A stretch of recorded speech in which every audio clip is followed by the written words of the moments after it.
everyone, and welcome to Full Circle's live event. I'm pleased to introduce their speaker today, Carlos Vicens, CEO of Full Circle Lithium. Today, he'll be providing commentary on the latest news from the company. Following the update, there will be an opportunity to ask Carlos any questions you may have. You can do so by clicking the little text box in the bottom right corner of your screen at any point during the conversation, and we'll address them at the end. As always, this summit is being recorded and will be available on six.com to watch afterwards. So without further ado, I'll hand things over to you, Carlos, so we can get started. Well, thank you very much. And we recently, I guess it was yesterday morning, we provided what we call an exciting update on our fire suppressant agent and the results of the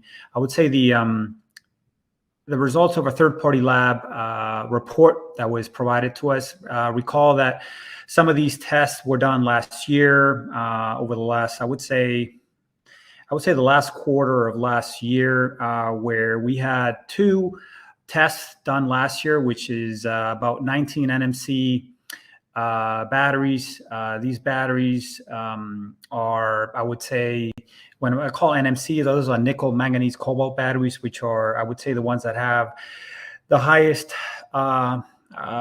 level of power within the types of lithium-ion batteries. And then we also had a test for a 48 1860 NMC batteries and that's for the electric bike type battery, which we visually and unofficially had seen very good results from the tests that we did. And the way we did these tests were, or the lab did the tests. Remember, this is a third-party lab that they do a test for a control, which means nothing happens. We don't put anything. We just let the cells go into thermal runway and let it burn and see what happens in terms of timing, heat, and so forth. Then we do exactly the same test with water, and then do it with a third-party competitor agent that we believe is one of the top ones out there in the market. And then obviously we do it with our own agent. And we compare the results in several ways and formats. And we did that for the first 2 tests, which I just mentioned.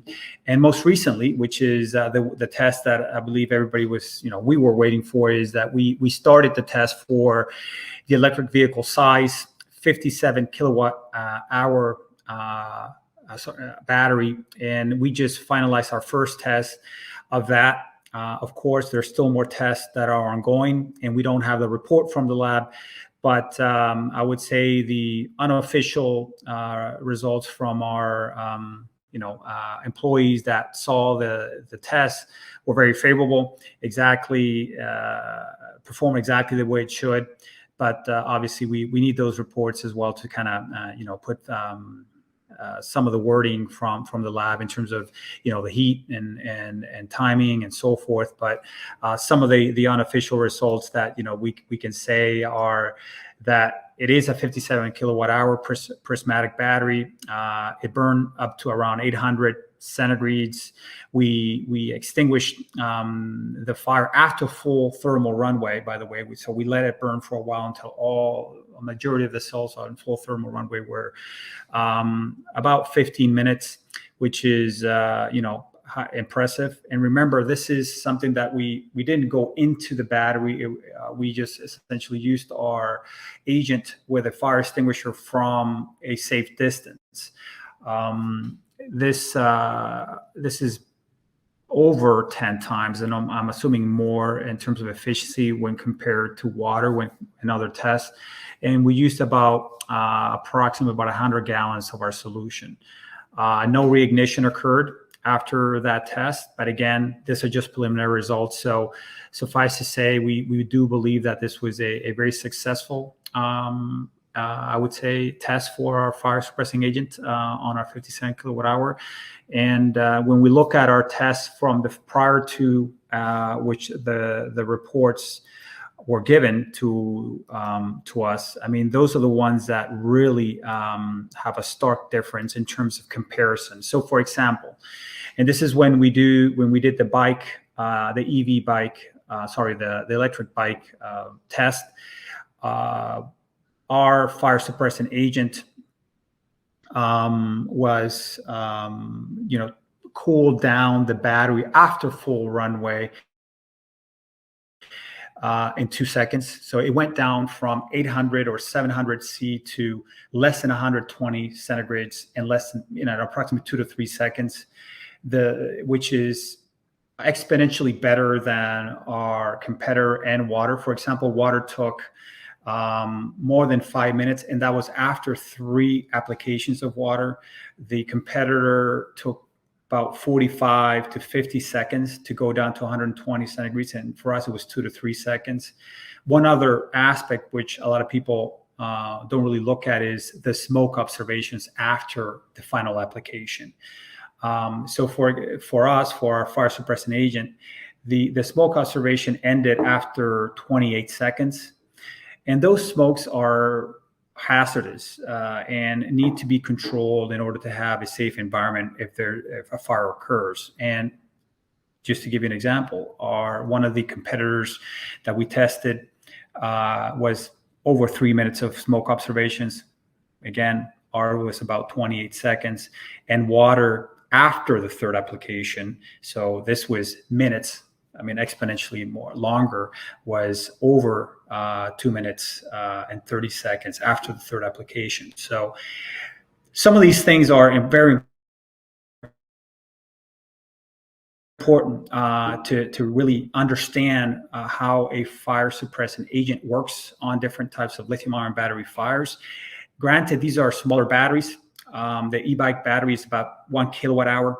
And we've just tested on a 57 kilowatt hour battery, which is an EV sized battery. So all that being said, we have what we believe a revolutionary type of fire suppressant agent within the lithium ion battery fires.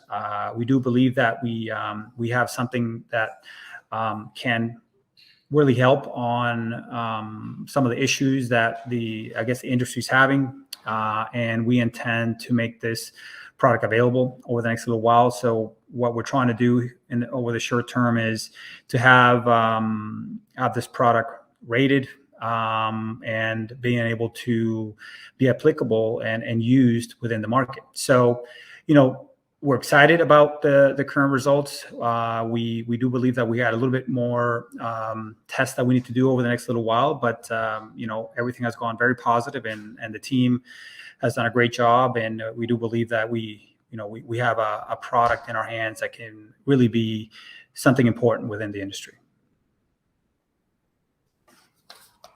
Thank you for the update, Carlos. And for anyone that came in a little late, just a reminder, if you do have any questions, please feel free to submit them in the chat here. I do see we have a couple. But just to lay the foundation, Carlos, how big is this market, the fire suppressant market? Well, we get asked that question a lot, and it's not easy to say because the lithium-ion battery fire suppression market is essentially almost non-existent to a certain extent. But when you look at this holistically, just the fire extinguishing market today, and that excludes the lithium-ion battery fires, it's about $2.5 billion today, plus or minus. Just the fire extinguisher market. That doesn't include any of the, I would say, commercial and industrial type of sprinkler market, and a bit more, I would say, larger type of fires. That doesn't include anything that I would say the first responders use on a more, within their fire trucks and so forth. So the market, in essence, is much larger than that. And when you look at the fire suppressant industry as a whole, this is a market that is much larger. This is a market that is expected to be 50 billion in size. So I'm not saying that the lithium-ion battery suppression industry is going to be that large, but that fire suppression engine in our a very rough calculation today, could be as large as, anywhere between 250 and 500 million in terms of revenue, not market. And then that's going to grow, obviously, as the market expands, as all these batteries come into play. And depending on how we attack some of these verticals, for example, if we go on the retail market, which retail market is, you go to Home Depot or you go to Lowe's or any of these companies, and you can buy a fire extinguisher for your house. And have it just in case something happens. There's also the commercial size fire extinguisher where you have potential for charging stations in and around schools, planes, trains. I mean, you've seen these news, for example, here in Canada on the TTC, which is our subway system. Now they're not letting e-bikes or scooters in that are not certified because there was a fire there. But if there would have been it burnt the entire train or a lot part of the train or the subway there. So, you're going to have these fire suppressant in many different I would say, locations in order to mitigate these fires. So when you sum all that up, the market really expands. And that's what we believe the growth of the market is. So it's not only on the retail side, but also on the commercial side, which are offices, hospitals, in your boat and planes, schools, universities. Anybody who has an EV car should have one, government offices, and so forth. And then on the industrial side, you have the sprinkler systems. If you're an EV battery producer or an OEM or any of that industry, you should also have that. So it does expand. It's quite large. And, that's where we believe our product is going to be very, very effective. Thank you. And that covers the demand side quite well. And we have an individual in the chat asking more about the supply side. He's just wondering, or she, can you name a few direct or indirect competitors, and where do you stand in comparison? Well, I mean, there are some out there that are, I would say, competitors in the market. But if you look at what the first responders utilize for fires, I mean, what the directive is from the DOT and the first responders is use water.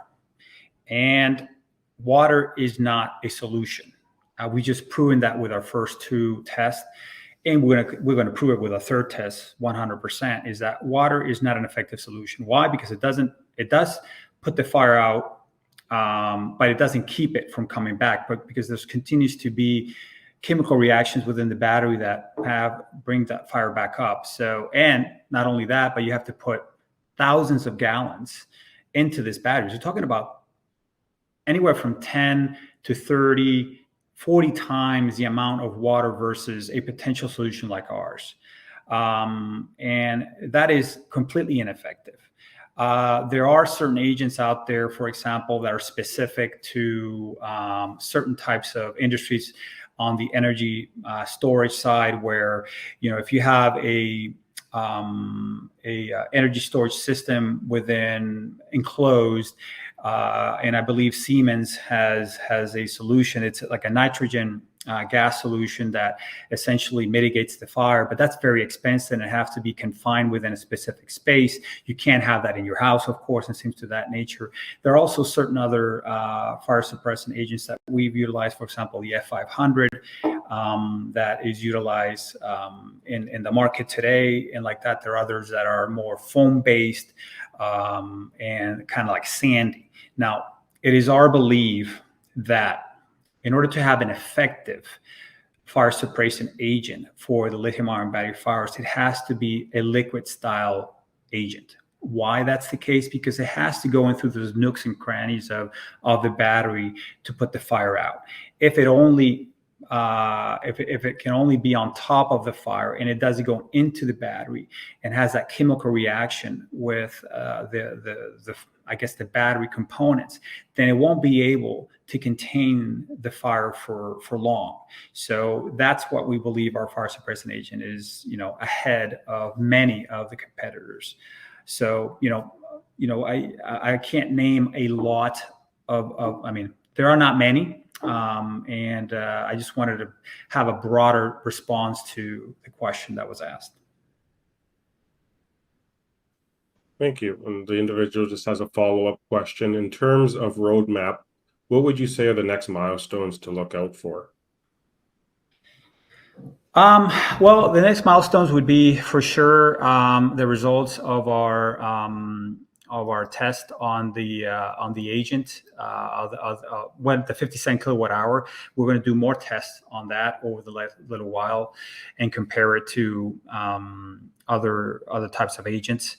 That's definitely going to be the case. We are working with the Department of Transportation and DOE and first responders in the state of Georgia to do live tests on cars and EVs, like actual EVs, not just the battery of the EV outside of the car. Because one thing is to put out a fire when the battery's out of the car, which is much easier than when the battery's inside the car. And now we're testing also devices that penetrate the battery, and the agent goes into exactly where the majority of the heat is coming from. And that's going to be, the fire is going to be put out a lot faster. And it's going to be, I would say, more efficient to do that than just have a extinguisher and just kind of go in a round motion and apply the agent from the outside, because that way you're not looking at where the heat is coming from. You're just putting the agent all around the battery. So those tests hopefully are ongoing. And where the proof hits the pudding is, when are we going to be able to market this product to, and make money off of the product of this product? So a couple of things there. We want to get this product rated, UL rated, and that should be, it's a long process. It has to be with UL, and that could take about 6 months. So we're starting with that process, hopefully soon.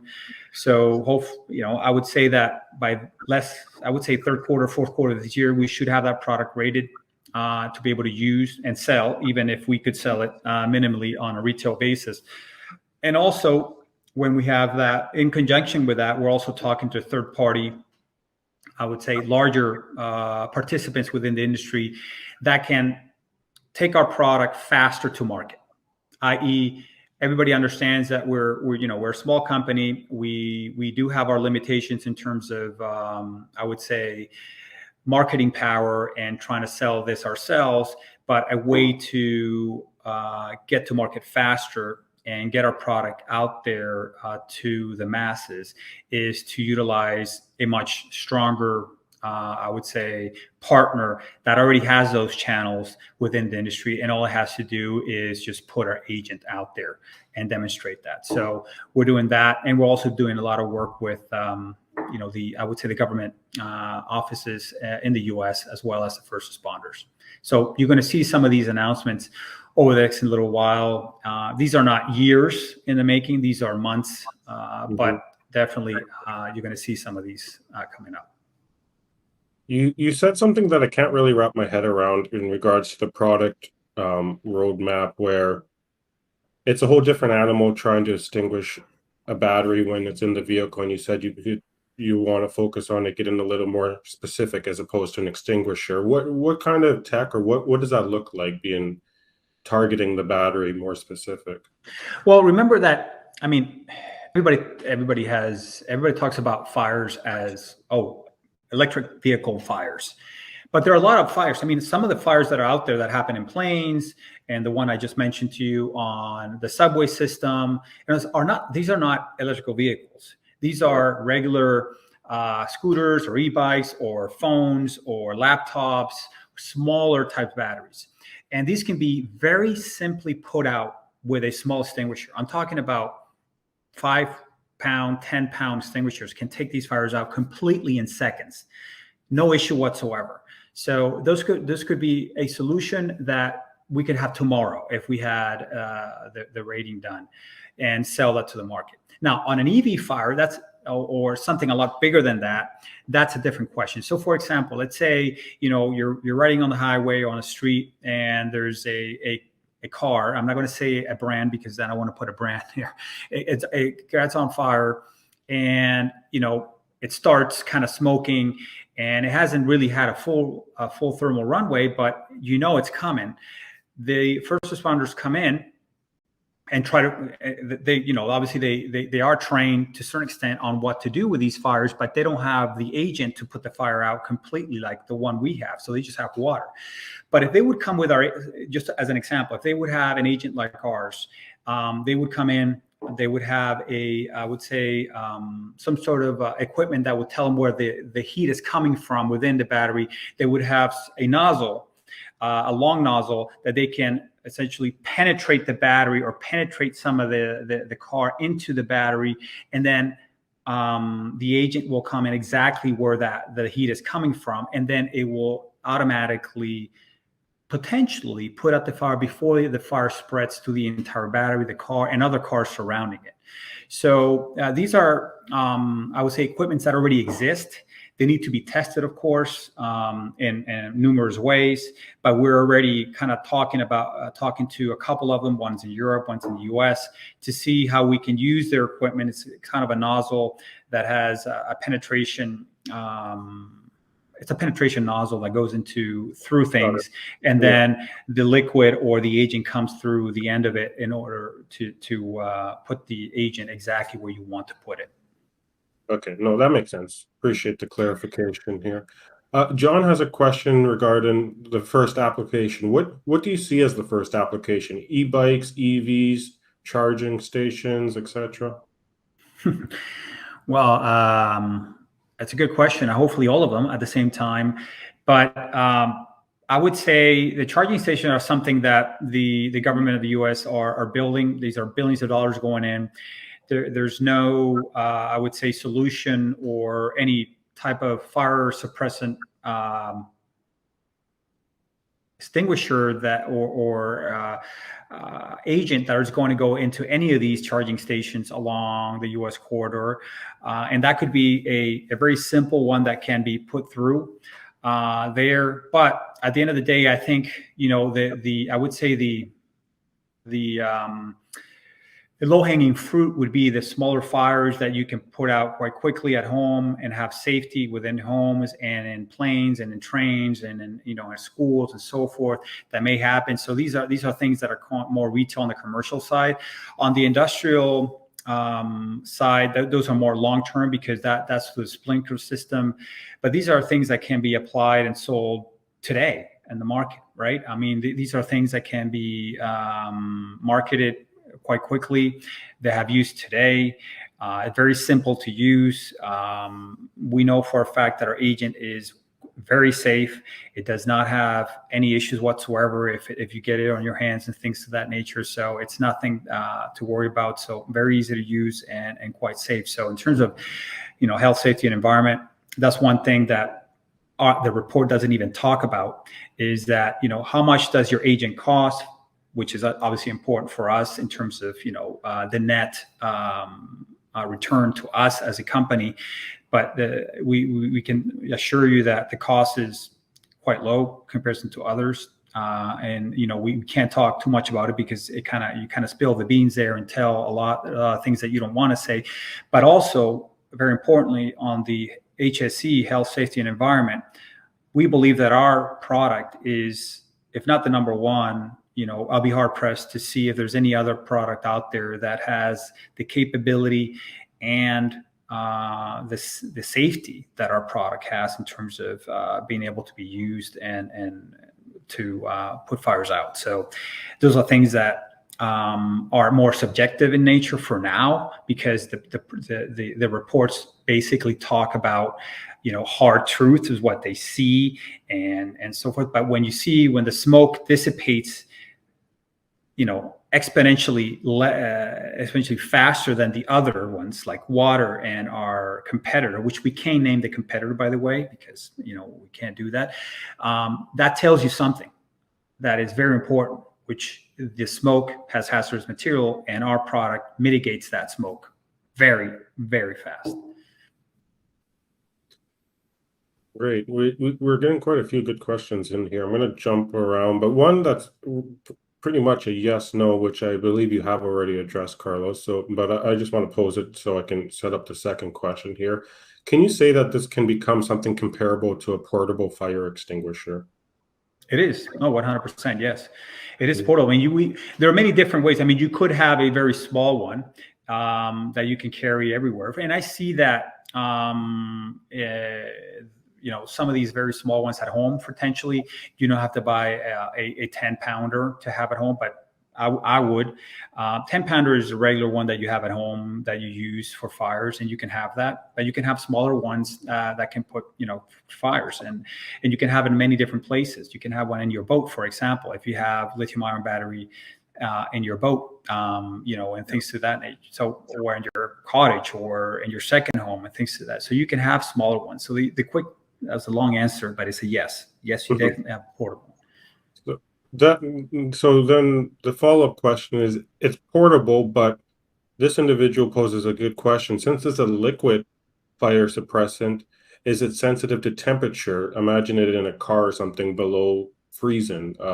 Is there any risks in that at all? Does it affect anything at all with temperature? That's a very good question, and because I'm not a technical expert on that, I would rather come back to answer that question to the individual later. I don't really know the answer to that question. I know some of the our technical guys at the plant may know that answer now, but I think, and I'm not sure how the other fire extinguishers react to that, tell you the truth, in terms of if, for example, I have a fire extinguisher in my garage, a regular one, and that is in the garage, and the garage is not insulated, and I live in Canada, and you can get -20 quite easily, -15. So that still works, I hope. Mhm.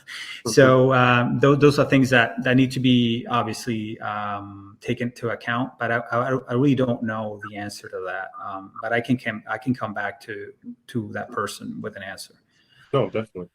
And the same individual is asking about the estimated percentage increase in weight, and he prefers kilograms, it looks like, due to adding the liquid suppressant.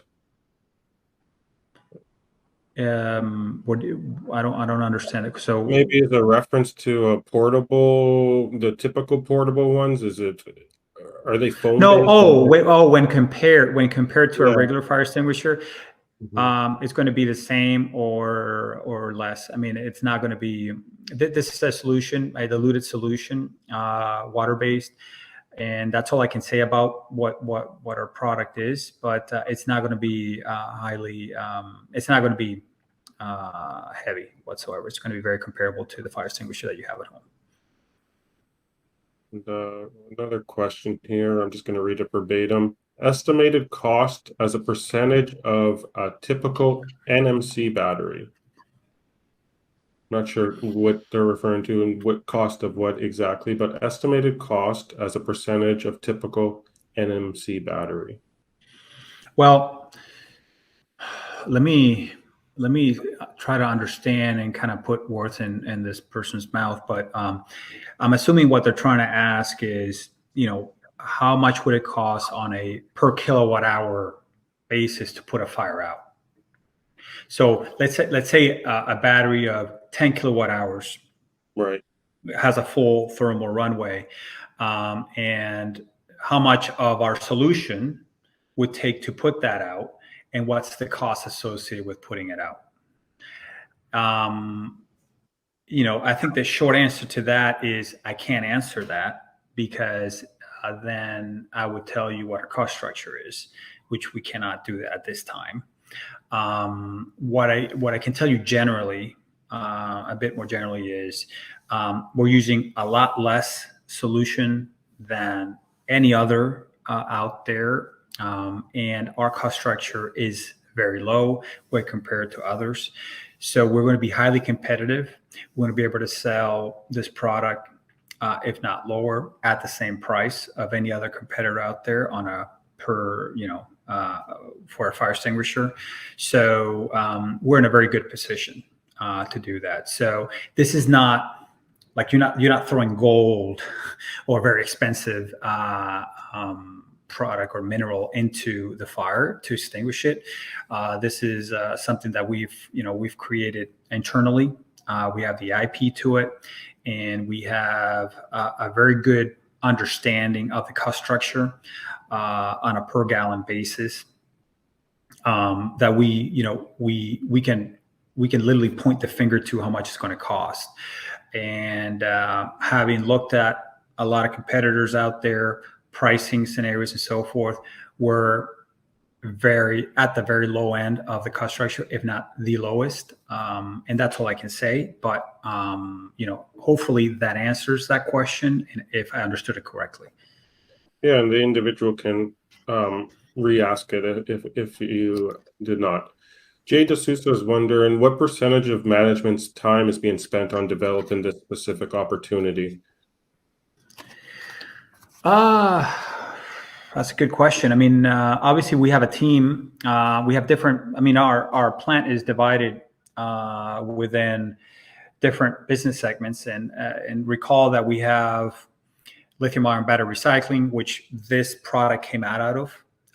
So we have the regular battery recycling, which is off-spec and end of life, with it, as well as cathode material recycling. And then in order for us to develop our battery recycling unit, we had to create a solution that we could take batteries apart safely, fully charged, in order to recover the majority of the lithium. And that's how we created this agent that then we applied to fires. And, long story short, here we are chatting about it. So that's one of our business units.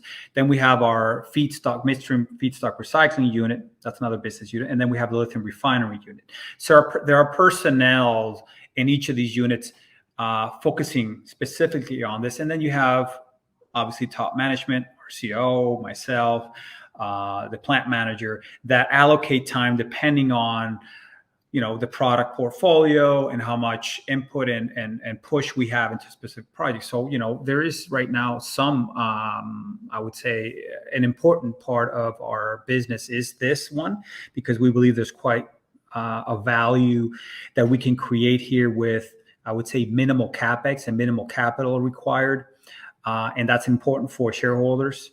So we are going to spend some time here, but that doesn't mean that capital-wise, I mean, hard cash money is going to go into it. So yes, there's some time that we're going to have to be able to apply to this in order to make it a reality. But I guess the good thing is that in terms of capital, there's not going to be a significant amount of time. And I think potentially, if this person is a shareholder, he's asking, well, are you letting all the other business units kind of forgetting about the business units? And the answer is unequivocally absolutely no. We are moving, one of our most important business units is our feedstock mainstream recycling. This call was not about that, but, we're very, very focused on our first client. We're talking about our second and third client, on a regular basis, potentially as well. So these are things that are moving in tandem. And the refinery business is it's being seen as a very important part and fundamental part of our lithium play here, because a lot of people out there are needing refinery capacity, and there's no capacity available in the United States. So we are in a very good position. We are spending a little bit of time now on this FSS, but that doesn't mean we're not spending time on other business units. Great. And you kind of touched on how this fire suppressant division came to be, but an individual is wondering regarding the history of your company. It's probably worth doing a highlight. How, who, when did you come up with this idea in regarding Full Circle Lithium as a whole? Oh, as a whole? Mm-hmm. Okay, yeah. So, I mean, I guess the history of Full Circle goes back to, I would say, well, maybe now almost a couple years. Recall that I was the CFO of Neo Lithium back in the days from 2016 to 2020, early 2022.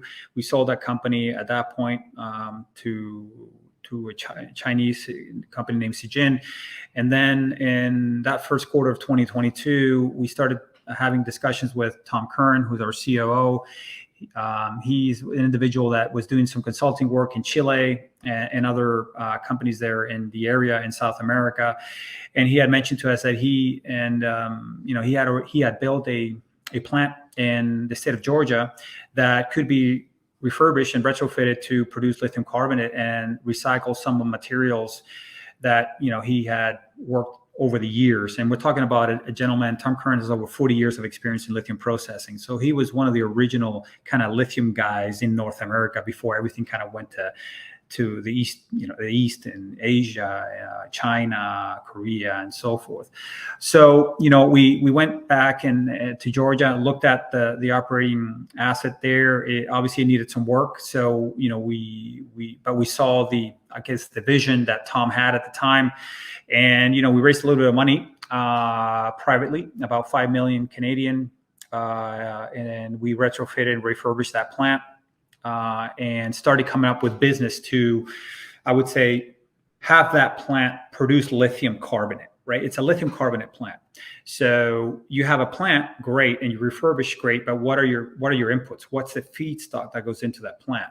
So we started putting business units that would feed either lithium chloride or lithium sulfate into that plant in order to produce lithium carbonate. So one of the businesses was lithium-ion battery recycling. Another one's feedstock recycling. Feedstock recycling, if just for sake of, I would say, explanation, it's essentially where we go to industrial and chemical companies and recycle some of their waste material that contains lithium, extract the lithium, and give them back the waste. That lithium extracted goes into lithium chloride, and that lithium chloride can go into lithium carbonate at our plant.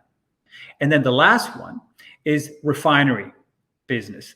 So what's the refinery business? Essentially is, we utilize our lithium carbonate plant, and go to companies that have either produce lithium chloride or lithium sulfate or something in between that want to produce lithium carbonate. And then we produce lithium carbonate for them and take a margin on that production. So it's essentially a pass-through in some cases, but we're also doing quite a bit of work on the lithium refinery to help upstream assets, i.e. mines, produce faster. So we do have the capacity to extract lithium from solution with our proprietary, we call it a lithium extraction process. Some people call it direct lithium extraction. We utilize that to extract lithium from waste material at some of our industrial and chemical companies. So we utilize that processing, and we utilize our know-how on producing lithium carbonate to support mining assets. That's kind of like the story of it. Of course, that we did raise $5 million privately. Go back a little bit. Then last year in January, we raised $10 million. We went public in May of last year, 2023, and this is where we are today. So it is a very, I would say, it's not an old company. This company has been in existence for maybe in terms of public, about a year or less than a year. But in terms of private public, we've been, more or less a year and a half to almost close to 2 years now. And we have quite a bit of things going on our plate and significant potential for growth. So we do believe that there's, we've built a pretty good portfolio of assets and business units that can really have an impact on the lithium industry here in North America. Excellent. Thank you for that overview. Circling back to the fire suppressant technology, and individuals wondering, and makes another great point here, is rather than just a handheld extinguisher, what about having the suppressant being built in to the battery or the vehicle or whatever the battery is powering? Yeah, we have had some of those discussions internally, and this is what we call the industrial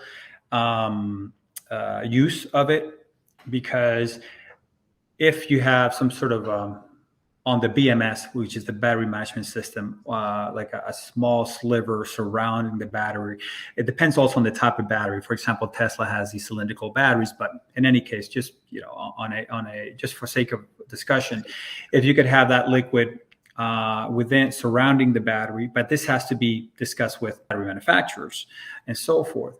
Then if the temperature goes up, at any point, then that liquid would impregnate the battery or the cell or the pouch, or if it's prismatic, the whole thing. That's very obviously that's very useful.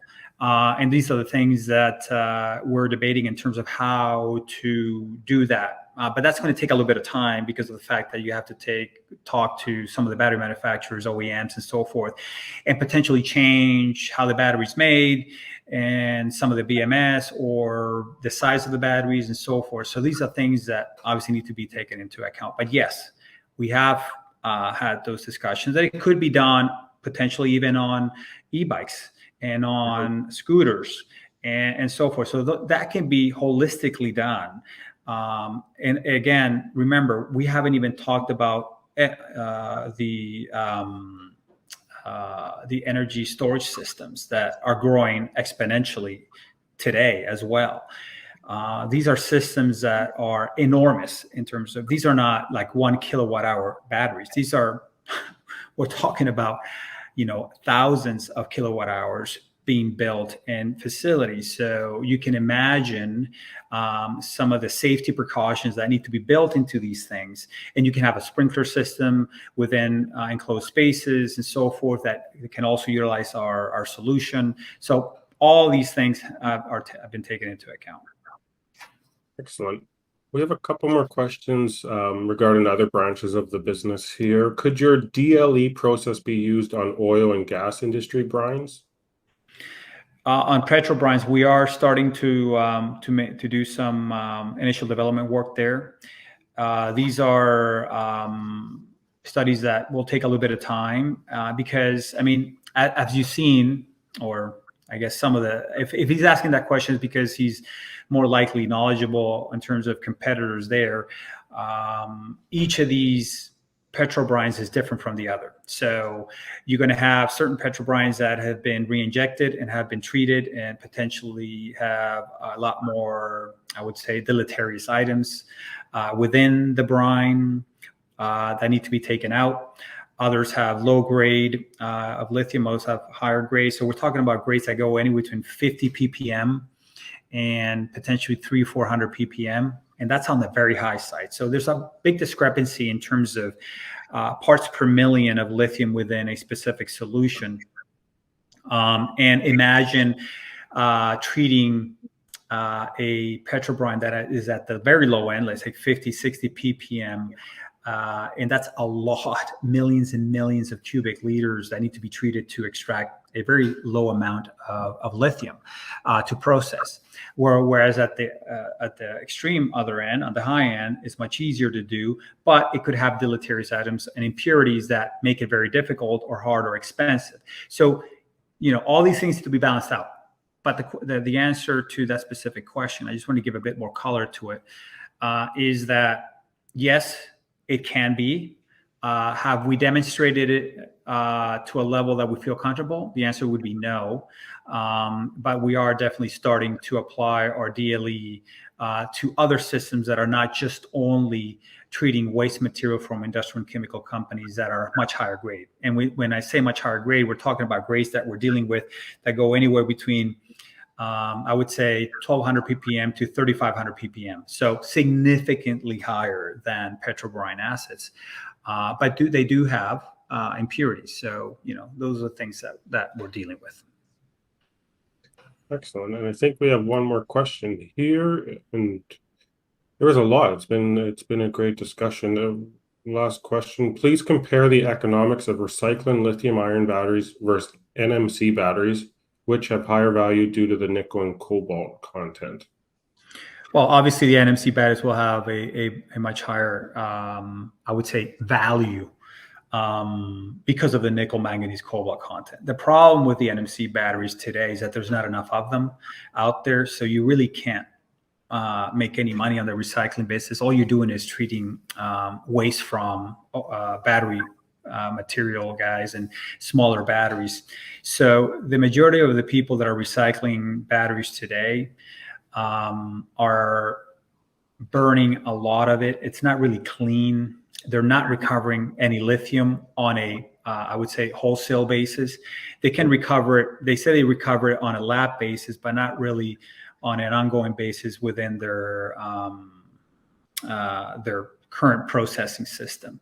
So even though they do make a little bit of money, the recycling industry, the lithium-ion battery recycling industry today is not profitable. And one of the issues is obviously the pricing of all the metals today, right? We're looking about pricing that have gone down 70, 80% on lithium, 40, 50, 60% on nickel, cobalt, and all the other prices have gone down, and manganese. So there is I would say, an effect on the economics. Now, one of the things that we do because of this battery fire suppressant, or this agent that we created, is that we can take batteries fully charged into solution, and our processing to extract the lithium from solution, so we can recover a lot more of the lithium, even though we could recover other materials. But really focusing on the lithium side as well is that we can recover a lot of these materials from solution easier. Now we do need to do some automation work in order to process that, but we're not utilizing, as of today, a lot of what a lot of people will call a black mass only scenario. So we are looking at different ways to I would say recycle the batteries in a way that we can recover more material, albeit potentially at a bit of a higher cost structure, but in terms of recovering material would be much higher for us. So the economics in general, all things being equal, the NMC battery would be much higher than an LFP battery. And we have one more question. I believe this individual came in a little late, but just, is the fire suppressant tech solution patent protected? Yes, it is. That's one of the first things we did when we saw the use that this had. We were very, very, I would say, conscious of the fact that this is an extremely important solution or agent that needs to be protected, and we did that. Yes, we did. Excellent. Thank you, Carlos. That's all the questions we have. Quite a few today, so that's great to see. A lot of interest in this exciting development with the fire suppressant tech. For anyone that came in late, just know that this is being recorded. It will be on YouTube to watch afterwards in the coming days here. But any closing remarks, Carlos? Oh, yes. Look, I think we're in a very good time in the company. We do have a significant amount of things going on every part of our business segments. There's a lot of moving parts, but all these are very valuable. Please take a look at our social media. There's going to be a significant amount of data that is going to come out of social media. We're doing a pretty good push on some of these things. You can see some videos there if people are interested in looking at the videos of the fire, EV fire. I think it was put yesterday on Twitter or X, which is now called. Top of the chat, I did paste at the top of the chat, so you guys can just go check it out there. Perfect. And you're going to see a lot of these things also roll around into our website. By the way, we did put our new website out over the last few days, so you can check that out. But suffice to say, we're moving ahead on all business units. We're very happy with the results, very excited, and hopefully we have really good news to all our shareholders really soon on all of these fronts.